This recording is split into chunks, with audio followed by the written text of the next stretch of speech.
Ontario's first legal pot shops are now open for business. People in the province no longer have to get their legal marijuana through a government-run website. But the historic day isn't off to the start that many had anticipated. Only a few of the 25 licensed retailers are serving customers because of red tape. The CBC's Linda Ward is in Toronto to see how day one is going. Linda, I know you're there, but I'm seeing a picture of the cannabis. What's it like in the store? Well, what you're looking at are these little sort of crystal jewel cases that have different strains of cannabis inside, indica, hybrid, sativa, all different kinds. You can even pick them up, you can smell them. This one is the White Widow. You can smell through that little hole there, and there's a little magnifying glass. You can actually look at the buds themselves. Now, this store is the only one in Toronto that is actually open today. The Honeypot Cannabis Company in trendy Queen Street West neighborhood. There is a huge lineup outside, about a 40-minute wait to get in, and that lineup has been there since yesterday morning. And John O'Dwyer has come out here today. John was looking for something for the arthritis, is that right? Yeah. What did you find? Well, they don't do topical at the moment, and they don't do medical. So they don't have anything for me. But it's interesting to look around the place. I mean, they have these bud tenders. I love it. You know, bartender, bud tenders. Yeah. And there was a guy we had, they got their little iPad or whatever. They know their stuff. That's right, the bud tenders. And were they able to help you? Were they able to? Yeah, he was excellent. He was excellent. I mean, they don't have anything topical. I mean, I don't take, like, whatever his name was, I did try to smoke once, but never inhaled. I never smoked cigarettes either because I can't inhale. So yeah, no, I haven't. But it's rumored I've never had it because it would have been illegal, wouldn't it? But I hear that actually the topical stuff works great for arthritis. It's CBD, doesn't have any of the THC stuff in it, and it numbs the pain, or numbs it. Yeah. Came out to try it out for the first time. Well, they don't have it here, so I'll have to go to a doctor. But the doctors are. Anyway, they're a hassle. But now, don't know anything about it. The first store to open, was it sort of the novelty of the first store? I thought I'd just go for the fun of it, right? I had time to burn, and but it's it's like the 25 thing is BS, right? I mean, free market. I thought, Ford, supposed to be free market. 25 stores, that's bullshit. The first store that's open today. Thank you very much, John. I appreciate you talking to us today. First store that's open today, as you mentioned, 50 bud tenders here helping people go through the process. They get to walk around and I don't know if you can see the iPad here that they're using to take orders, and then they go down to the point of sale where they pick up their product. They're being checked by security when they come in the door. Nobody under the age of 19 is allowed in. This store, the only one that was able to open on time, and certainly it has garnered quite a bit of interest here in the city. Sure has, Linda. Thanks for the latest. You're welcome. With more on the rollout of these stores in Ontario and the challenges that they're facing, I'm joined by Vamala Subramaniam.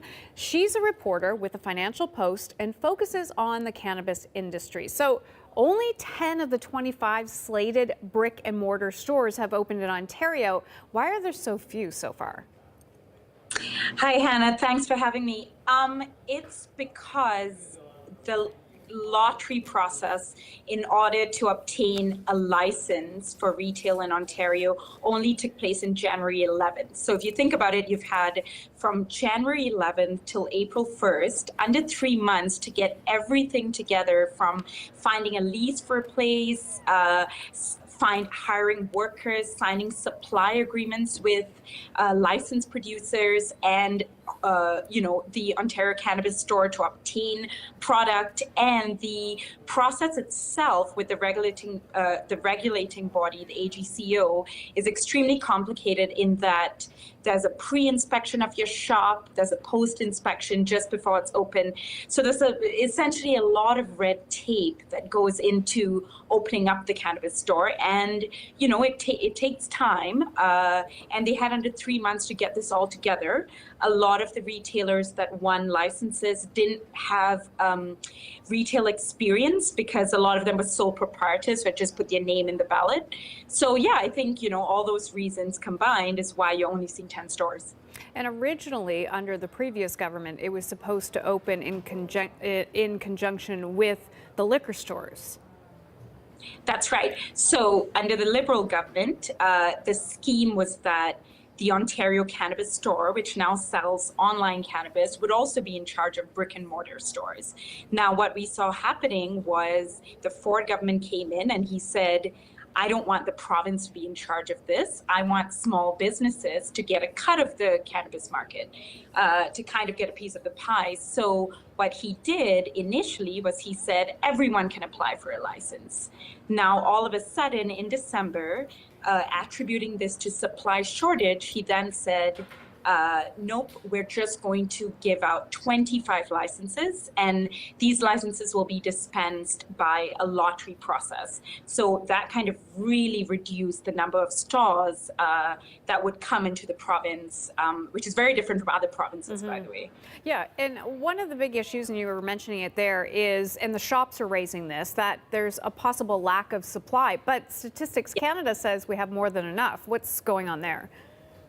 Yeah, so it's actually Health Canada that kind of calculates cannabis inventory. And from their numbers, they go to the licensed producers and they ask them, hey, how much do you have sitting in your warehouse? And so the licensed producers give them the numbers. And if you look at those numbers, yes, there's definitely enough.